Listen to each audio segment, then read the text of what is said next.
लेकिन मैं चैलेंज करता हूं दुनिया भर के दुनियावी उलूम हासिल करने वालों को, तेरे दामन में कोई हुसैन अहमद मदनी जैसा हो तो सामने लेके आ, सामने लेके आ।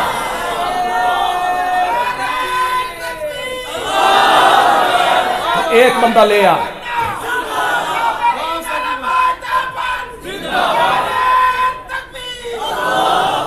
ये भी तो दुनिया को बता ना, हुसैन अहमद मदनी किसने दिया था, मुफ्ती कफैतुल्लाह किसने दिया था, अबुल कलाम आजाद किसने दिया था, हजरत गंगोई किसने दिए, मौलाना कासिम नानोतवी किसने दिए, शेखुल हिंद किसने दिया था, अनवर शाह कश्मीरी किसने दिया था।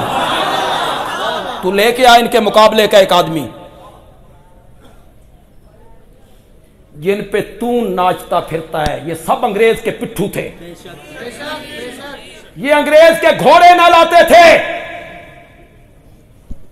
ये अंग्रेज के घोड़ी पाल मुरब्बे लेते थे, मुरब्बे। ये अंग्रेज के बूट पॉलिश करने वाले लोग हैं। ये जितने तुम सरमायादार देखते हो ना, ये गद्दी नशीन और ये सारे, इन्हें मुरब्बे कहां से मिले थे, किसने दिए थे इन्हें मुरब्बे? अंग्रेज ने। ये अंग्रेज के वफादार थे, ये जासूस थे अंग्रेजों के। ये सारे लालिका मानिका नून और चौधरी और मखदूम, ये सारे घोड़ी पाल मुरब्बे लेते थे, अंग्रेज की चमचागिरी करते थे। जब तेरे बड़े मन मजमून आज बड़ा अजीब जा दे छड़िया, जब तेरे बड़े घोड़ी पाल मुरब्बे लेते थे ना, जब तेरे बड़े बड़े उनके घोड़ों की खारिश किया करते थे ना, जब तेरे बड़े अंग्रेज के बूट पॉलिश किया करते थे ना, उस वक्त हमारे मदरसे के हुसैन अहमद मदनी ने फतवा दिया था अंग्रेज की फौज में भर्ती होना हराम है। हमारे मदरसे के पढ़े हुए ने दिया था। तू तो वफादारियों में फिरता था, मुरब्बे खाता फिरता था, उन्होंने फतवा दिया अंग्रेज की फौज में भर्ती होना। हुकूमत अंग्रेज की हो और अंग्रेज की हुकूमत में यह फतवा जारी करना बगावत है, बगावत।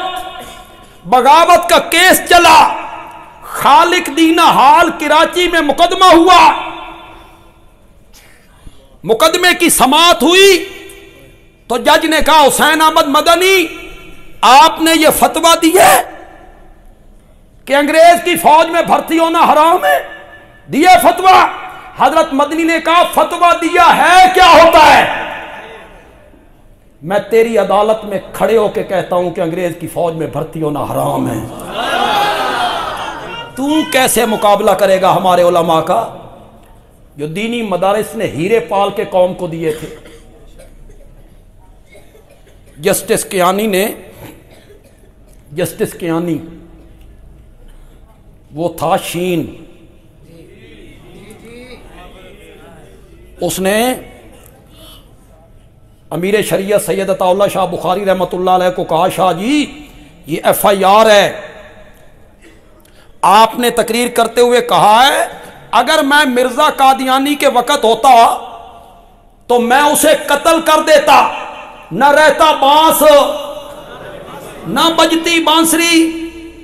ये आपने कहा है कि मैं उसे कत्ल कर देता? शाह जी ने कहा है, क्या होता है?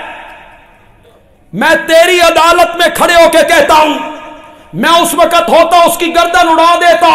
अगले जुमले सुन, फिर देख मदारिस ने कौम को क्या दिया है। शाह जी ने फरमाया अगर तुझे शक है तो तू नबूवत का दावा करके देख, मैं तेरी गर्दन न उड़ा के रख दूं तो अताउल्लाह शाह न कह। देवबंद ने तो हीरे पाल के कौम को दिए और शाह जी को अल्लाह ने क्या तासीर दी थी। हमने तो ना उन्हें देखा है ना सुना है, हमने तो उन्हें किताबों में पढ़ा। वो क्या चीज थी यार कि बंबई स्टेडियम में तकरीर करते हैं तो उनकी तकरीर पे टिकट लगता है, साड़ी मुफ्त को नहीं सुन। ऐलान कर करके टिकट, मुझे खुदा की कसम, सरगोदा में एक बाबू नज़ीर साहब थे, वो हिंदुस्तान में गाड़ी पे चलते थे, वो नहीं होते टिकट चेक करने वाले, उन्होंने मुझे सुनाया, खुद उनसे मैंने सुना कि बम्बई में शाह जी की तकरीर थी। मैंने इस तरह ड्यूटी लगाई कि वो रात मेरी बम्बई आए, मैं बम्बई पहुंचा तो टिकटें ख़त्म हो चुकी थी, ब्लैक में मिल रही थी। जिन्हें पुराने जमाने कभी सैन में वेखे ने ना, उन्होंने चंगा पता होंदा भी टिकटा किंजियां ब्लैक होंदियां सी।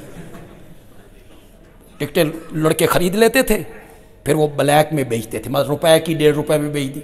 मैं ब्लैक टिकट लेकर बंबई स्टेडियम में गया, पूरा स्टेडियम भरा हुआ था।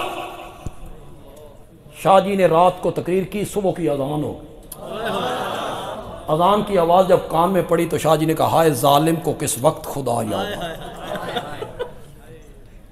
पता नहीं क्या चीज थी, क्या तासीर थी। ये जो कत्ल का मुकदमा था शाह जी पर, इसका जो गवाह था लद्दा राम, हिंदू था, हिंदू है, हिंदू सरगोदा का था लद्दा राम। शाह जी जब अदालत में आए ना तो लद्दा राम खड़ा था। शाह जी, किसी ने कहा शाह जी ऐ वे लद्दा राम। शाह जी लद्दा राम के करीब से गुजरे, शाह जी ने फरमाया, लद्दा राम, इस अदालत के बाद एक और अदालत भी लगने वाली है।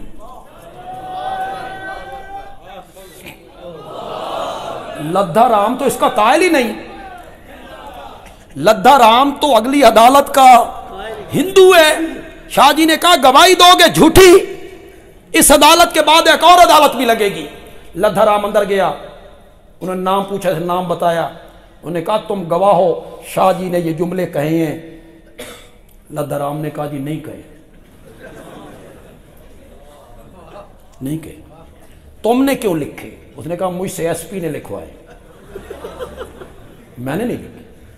क्या तासीर है शाह साहब की। इससे भी दिलचस्प बात आपको सुनाऊं, लतीफे का लतीफा है। शाह जी ने सिविल नाफरमानी की तहरीक शुरू की, अंग्रेज के खिलाफ सिविल नाफरमानी, सुर्ख रंग के कपड़े पहन के। किस रंग के कपड़े पहन के? एहतिजाज। वो सुर्ख रंग के कपड़े पहन के आर बाहर निकलते, पुलिस गिरफ्तार कर लेती। एक दिन पुलिस ने खुसरिया नूं वेख्या, उन्हें खुसरिया सुरख रंग के कपड़े पाए, उन्हें समझा ये भी आर ने, उन्हें खुसरिया नूं फड़ लिया, भाई ये सिविल नाफरमानी कर रहे। खुसरों को पकड़ के ले गए थाने। किसी ने शाह जी को बताया, शाह जी खुसरे फड़े गए जे, ते सुबह अदालत च पेश होना, तो जज ने पूछना है तुमने जुलूस निकाला? उन्हें कहना हमने तो जुलूस को नहीं निकाला, अखबारों में खबर छप जाएगी, आर ने माफी मांगी, माफी मांगी तो रिहाई मिली। शाह जी ने कहा मेरी खुसरे नाल मुलाकात करो। मुलाकात हुई, शाह जी ने पता नहीं क्या कहा उनसे, पता नहीं क्या कहा। सुबह जब खुसरे अदालत में गए ना, तो एक खुसरा पहले ना कमरे में दाखिल होकर उसने जज को देखा। जज था, दाढ़ी साफ, मूछे साफ। तो दूसरे खुसरों कहते हैं आ जाओ, अपनी बरादरी है, आ जाओ।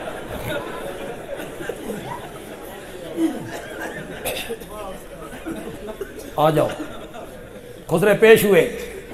जज कहता है तुमने दफा 144 की खिलाफवर्जी की, तुमने जुलूस निकाला, दफा 144 की खिलाफवर्जी की। तो खुसरे कहते हैं सन नहीं पता दफा 144 की होंदा, असा तो मौलवियां दे नाल हां, असा तो मौलवियां दे नाल। मजा आया ना शाह जी का, क्या असर है अल्लाह ने शाह जी को दिया। मौलाना हुसैन अहमद मदनी कहते हैं फतवा दिया है क्या होता है?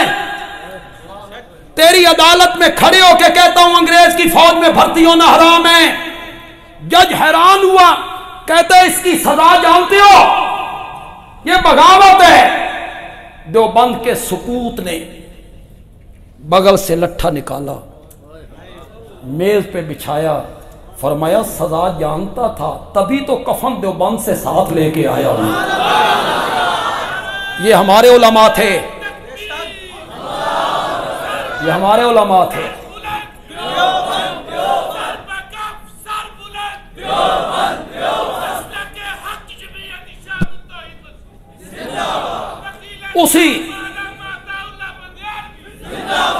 उसी अदालत में मौलाना अबुल कलाम आजाद खड़े हैं, इकट्ठी पेशी है, इकट्ठी। मुफ्ती कफैतुल्लाह भी वही है, मौलाना सईद अहमद देल भी वही है। जज फारिग हुआ तो कहते हैं अबुल कलाम। मौलाना अबुल कलाम चुप। उसने कहा अबुल कलाम चुप।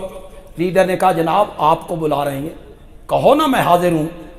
मौलाना अबुल कलाम आजाद ने बेपरवाही से कहा इसको कहो मेरा वो नाम लेके बुलाए जो मेरे माँ बाप ने रखा है। ये तो लोग मुझे अबुल कलाम कह देते हैं मेरी खिताबत की वजह से, मेरे तकल्लुम की वजह से, मेरी फसाहत की वजह से अबुल कलाम कह देते। ये मेरा नाम नहीं, इसको कहा मेरा नाम लेके बुलाए।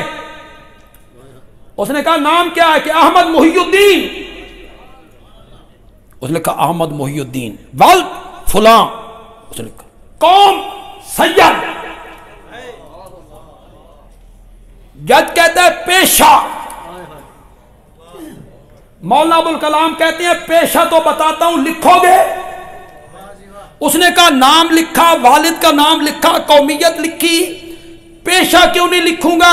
फरमाया पेशा अंग्रेज के खिलाफ बगावत करना।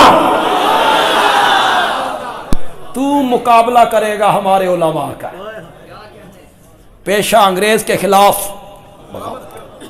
उसका कलम मुंह में आया, कहता है होश में हो, क्या कह रहे हो? वहां मौलाना अबुल कलाम ने एक जुमला कहा। कैसे लोग थे यार ये, कैसे लोग थे? मौलाना अबुल कलाम आजाद ने कहा ये मौलाना हुसैन अहमद मदनी खड़े हैं, ये मौलाना मुफ्ती कफैतुल्लाह खड़े हैं, ये मौलाना सईद अहमद देलवी खड़े हैं, ये मेरी जवानी के दोस्त हैं। ते जवानी दे दोस्तां कोलू दोस्तां दियां गल्लां लुकियों या नहीं होंदियां। इन तीनों से पूछ ले अबुल कलाम ने जब से होश संभाला है न शराब पी है, न जिना किया है, न झूठ बोला है। मैं आज भी कह रहा हूं तो सच ही कह रहा हूं। किसी ने सैयद अताउल्लाह शाह बुखारी रहमतुल्लाह अलैह को आके बताया कि मौलाना अबुल कलाम आज़ाद ने आज अदालत में खड़े होकर यूं कहा, तो शाह जी ने मोची दरवाजे में कहा मिर्ज़ा कादियानी तैन ते नबूवत का दावा सजिया ही नहीं। अबुल कलाम आज़ाद नबूवत का दावा करता था तो झूठा पर सच जाता कि जब से होश संभाला जिना नहीं किया, झूठ नहीं बोला, शराब नहीं। होश में हो?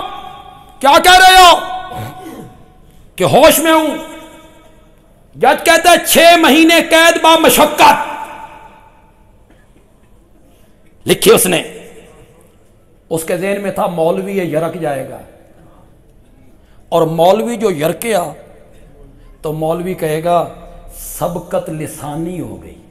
ये साडी बोली क्या हो गई? सबकत लिसानी हो गई। तुहाडी बोली है यू टर्न, ये तुहाडी बोली। सबकत लिसानी का मतलब है कहना कुछ और चाहता था, निकल कुछ और गया है। चूंके चुनाचे अगरचे मगरचे यानी के, यानी ये मेरा मकसद नहीं था। तो ये बोलेगा, कोई माजरत करेगा। मौलाना अबुल कलाम आजाद ने सजा सुन के एक जुमला कहा, खुदा दी कसम मजा ही आ गए। उन्हीं की जबान में दोहराने लगाऊं, आप कितना लुत्फ लेंगे। मौलाना अबुल कलाम आजाद ने कहा जनाबे जज 6 महीने कैद बा मशक्कत लिखते हुए जितनी हरकत तेरे कलम में पैदा हुई है, काबा के रब की कसम है ये सजा सुन के इतनी हरकत भी मेरे दिल में पैदा नहीं हुई है।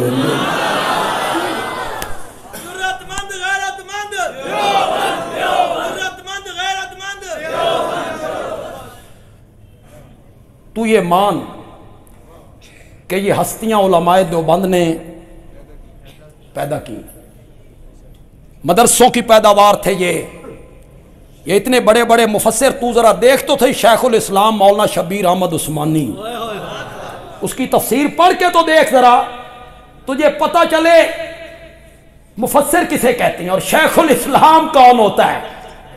और वट्टा पट्टो ते थलों शेखुल इस्लाम निकलदा, कहता मैं शेखुल इस्लाम हाँ, हमारे हजरत नीलवी साहब रहमतुल्लाह अलैह कहते थे, ये छक छिक खल इस्लाम, छिक खल इस्लाम, शेखुल इस्लाम एक ही था और वो मौलाना शबीर अहमद उस्मानी था।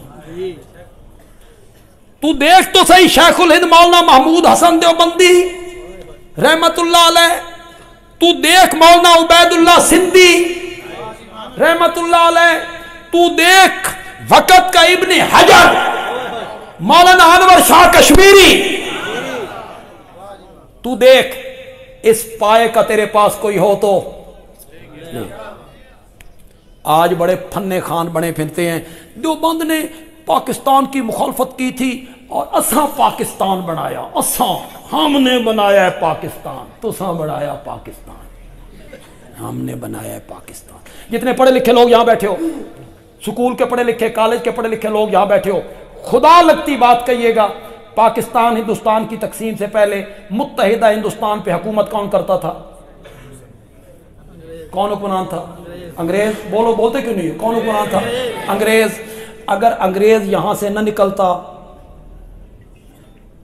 पाकिस्तान बनता? अगर अंग्रेज यहां से दफा ना होता हिंदुस्तान से तो फिर पाकिस्तान बनता? नामुमकिन था ना। पाकिस्तान बनाने के लिए अंग्रेज को धक्का देना, अंग्रेज को यहां से निकालना जरूरी था, जरूरी था। तेरे वडेरों में किसी ने अंग्रेज के खिलाफ तहरीक चलाई हो और एक दिन की जेल काटी हो, सामने ला, ले आ। इधर हमारे देख चूने की भट्टियों में जलाए गए, दरख्तों की टहनियों के साथ, तनों के साथ उनको फांसी पे लटका दिया गया, काला पानी में उन्हें कैद कर दिया गया, माल्टा की जेल में उन्होंने 4-5 साल कैदें काटी हैं। अंग्रेज को निकालने में सबसे अहम किरदार उलमाए देवबंद का है। तू रिपोर्ट पढ़ जाके, बरतानिया में आज जा, चल जा। जब यहां तहरीक चल रही थी तो जो लोग यहां जायजा लेने के लिए आए कि क्या वजह है अंग्रेज कमजोर हो रहा है और निकलने पे मजबूर हो रहा है, क्या रिपोर्ट दी थी वहां उन्होंने जाके? उन्होंने कहा था जब तक देवबंद का मदरसा कायम है अंग्रेज के कदम हिंदुस्तान में नहीं टिक सकते हैं, नहीं टिक सकते, नहीं टिक सकते।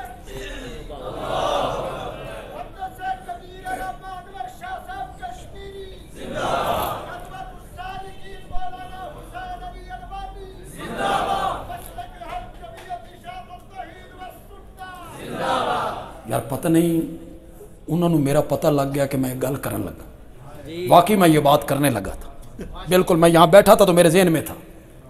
तू इधर आ, दीनी मदारिस ने क्या दिया, कितने उलमा के नाम मैंने लिए, मौलाना उबैदुल्लाह सिंधी, मौलाना अहमद अली लाहौरी, मौलाना अबुल कलाम आजाद, मौलाना हुसैन अहमद मदनी, मौलाना मुफ्ती कफैतुल्लाह, मौलाना मोहम्मद ज़ियाउल हक, मौलाना एजाज अली, और दीनी मदारिस ने और दीनी तालीम ने कौम को दिया रईसुल मुफस्सिरीन मौलाना हुसैन अली अलवानी रहमतुल्लाह अलैह, जो हिंदुस्तान से पढ़ के आए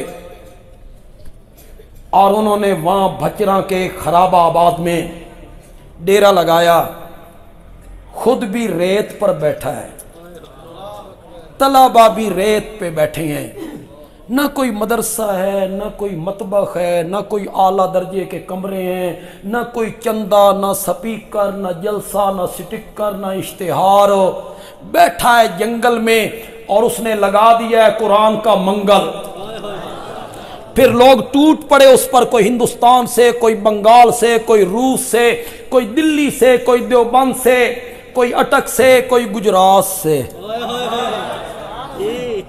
कोई अटक से, कोई गुजरात से, कोई पिंडी घेप से उसकी खिदमत में पहुंचे, वो शागिर्द पहुंचे, उलमा पहुंचे, उसने उन पर कुरान का रंग चढ़ाया, तसव्वुफ का रंग चढ़ाया, कुरान का रंग चढ़ाया। किसी को गुलामुल्लाह खान से शेखुल कुरान बना दिया, किसी को सैयद अनैतुल्लाह शाह बुखारी से पीरे तरीकत बना के रखा, किसी को काजी शमसुद्दीन से रईसुल मुहद्दिसीन बना दिया, किसी को मौलाना मोहम्मद अमीर से शेखुत तफसीर बना दिया, और किसी को मौलाना मोहम्मद ताहिर से मुफस्सिर कुरान बना के रखा। ये जहां गए कंजमन बन गए। जहां जहां मौलाना हुसैन अली का शागिर्द गया ना, वहां तौहीद का बूटा लगा, और जहां नहीं गया वहां अंधेरा है आज तक। वही शिरक का जोर है। जहां मौलाना हुसैन अली का कोई मुरीद कोई शागिर्द नहीं गया। मौलाना हुसैन अली मुफस्सिर कुरान है, मौलाना हुसैन अली आला दर्जे के फकीह है, मौलाना हुसैन अली का तसव्वुफ में आला मकाम है, मौलाना हुसैन अली हदीस के फन में बड़ी महारत रखते हैं। लेकिन मौलाना हुसैन अली का सबसे बड़ा कमाल और सबसे बड़ी खूबी ये है कि उन्होंने किस्से और कहानियां सुनने वालों का ज़हन रब के कुरान की तरफ मोड़ दिया था। यह मौलाना हुसैन अली का कमाल था। लोग किस्से सुनते थे, कहानियां सुनते थे। उन्होंने कहा किस्से कहानियां नहीं, रब का कुरान। तुसी थक गए हो लगता यार। मैं चाहता था मैं थोड़े से तौहीद के दो बोल बोल जाता,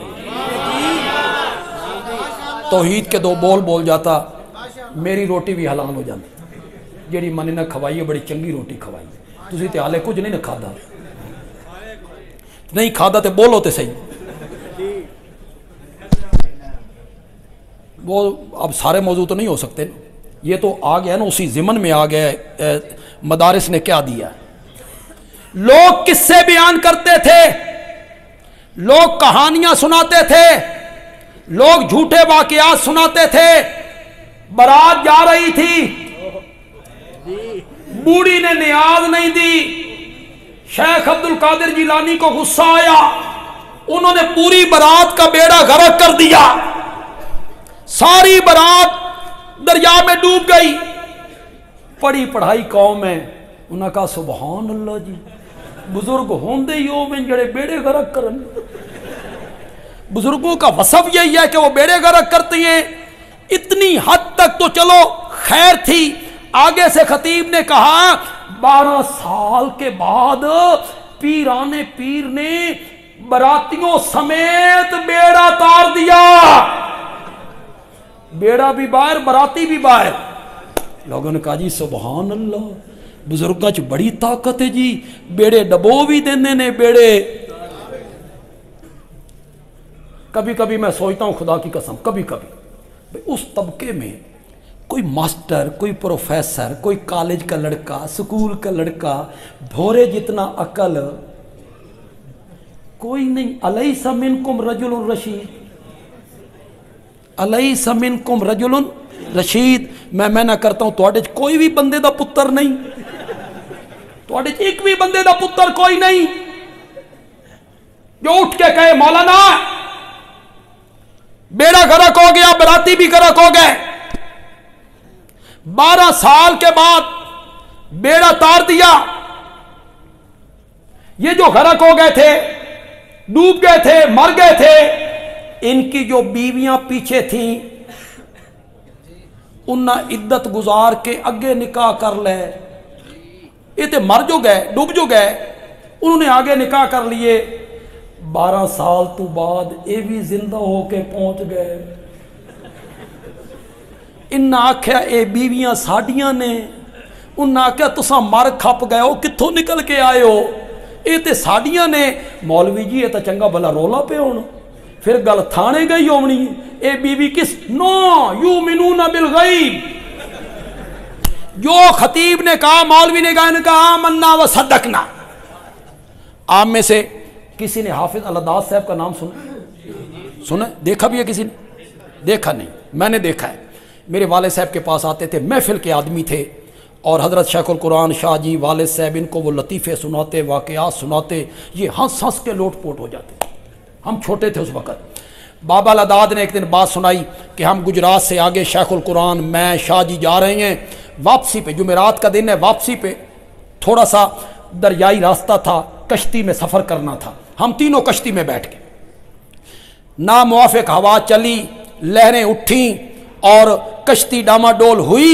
तो कश्ती के लोग जो थे ना वो बगदाद की तरफ मुंह करके खड़े हो गए, या शेख अब्दुल कादिर जिलानी शैयन लिल्लाह, या शेख अब्दुल कादिर जिलानी शैयन लिल्लाह। बाबा लदात कहता है कुछ देर तो मैं देखता रहा, फिर मैं भी खड़ा हो गया, मैं उनकी तरफ हाथ बांध के खड़ा हो गया, वो बगदाद की तरफ और मैं। उन्हें क्या बाबा तन की है, हम बगदाद की तरफ, तू इधर। मैं आख्या अज जुमेरात है, शेखुल कुरान जुमा पढ़ाना पिंडी, शाह जी पढ़ाना गुजरात, मैं भी पढ़ाना गुजरात दे किसी पिंड। इो जी हस्ती नू आवाज मारो जरा कल तई कड्ढे। नहीं समझी हो यार, नहीं समझी हो यार। इो जी हस्ती नू आवाज मारो जरा कल तक कड्ढे। जिसनू तुसा आवाज मारन लगे हो इसकी आदत मैं जानना, ये पहले 12 साल बुढ़ेंदा ने। इस तू बच्चों 12 साल गरक करता है फिर निकालता है। लोग कश्तियां, बेड़े, घरकाबी, फिर बच जाना, ये सुना रहे थे वाकयात। मौलाना हुसैन अली ने कहा आ कुरान के करीब आ, किस्से छोड़ कुरान के करीब आ, कहानियां छोड़ कुरान के करीब आ। कश्ती है उसमें जिंदा पैगंबर है। बोलो तो सही यार, और मुवैदो बोलो तो सही यार। और जब अल्लाह की तौहीद बयान हुआ ना खुश हुआ करो। खुदा दी कसम है जब तौहीद बयान होती है ना, अल्लाह अर्श पे फरिश्तों में बैठ के फख्र कर रहा होता है। मच्छर ना पाया करो जो तौहीद बयान करके भाई बंदे नू डर आवे, बयान ही बैठे बंदे। खुश हुआ करो, खुश हुआ करो, तौहीद बयान हो रही है। कश्ती है उसमें जिंदा पैगंबर है। कश्ती गिरदाब में आई, नामुवाफिक हवाएं चली, एक बंदे को बाहर निकालना है, कुरानदाजी करो। कुरानदाजी की गई, नाम निकला हजरत यूनुस का। अच्छे बंदे थे, कहा नहीं दोबारा कुरानदाजी करो, दोबारा कुरानदाजी की, नाम फिर निकला हजरत यूनुस का। तीसरी बार कुरानदाजी हुई, नाम फिर निकला हजरत यूनुस का। यहां बंदयालवी पंजाबी में एक जुमला कहना चाहता है यार, मैं उर्दू तो बड़े जुमले आखे ने, ये पंजाबी चाखना चाहना यार। नहीं सुनना चाहते हो? जोर से बोलो जरा। तीसरी बार जब कुरान निकला गल इंज बन गई, अल्लाह दा पैगंबर कश्ती च बहवे तो कश्ती डुबदी है। अल्लाह दा पैगंबर कश्ती च बहवे तो कश्ती डुबदी है। पैगंबर नू कश्ती चू कड्ढो, कश्ती बचदी है। अल्लाह ने मसला समझाया, और लोगों कश्तियों को दबाना और पार लगाना ये नबियों वलियों के नहीं मेरे इख्तियार में है। वरना जिस कश्ती में अल्लाह का पैगंबर बैठा था,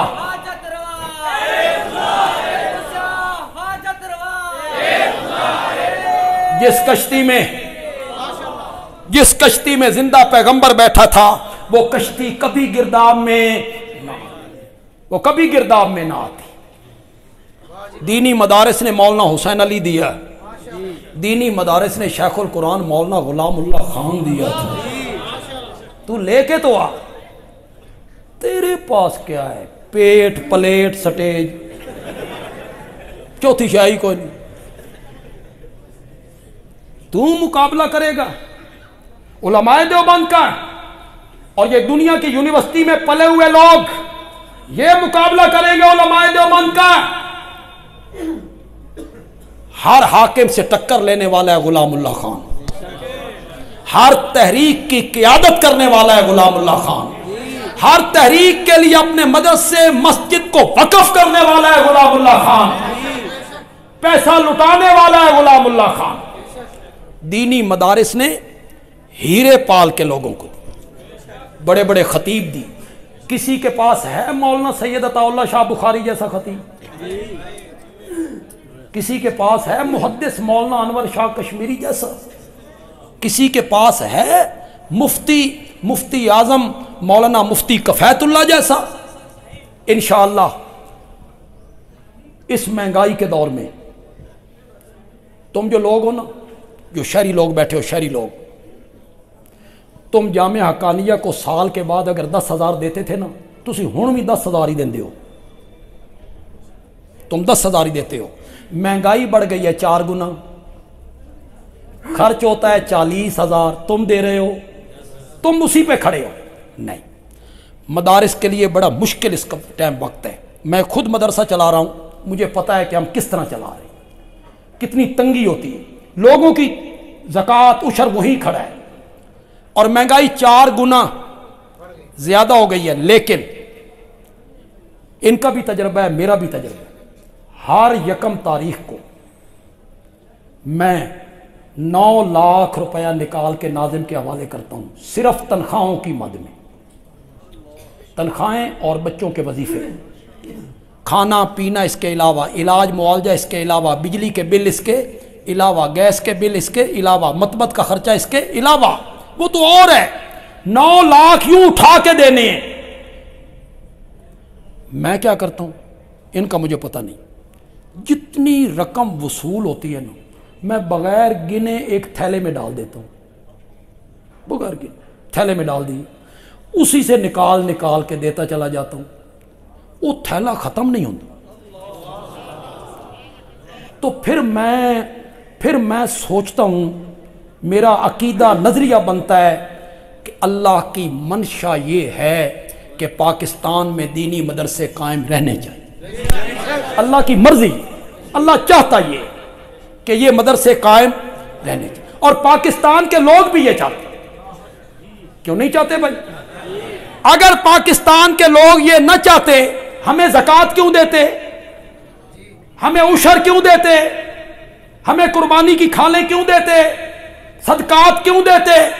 पाकिस्तान के लोग भी ये चाहते हैं कि दीनी मदारिस कायम रहने चाहिए। ये कायम रहेंगे तो दीन की बहार कायम रहेगी। ये कायम रहेंगे तो आपके बच्चों को कुरान पढ़ाने वाले आएंगे, कलमा सिखाने वाले आएंगे, जनाजा सिखाने वाले आएंगे। अल्लाह ताला अमल की तौफीक अता फरमाए। वमा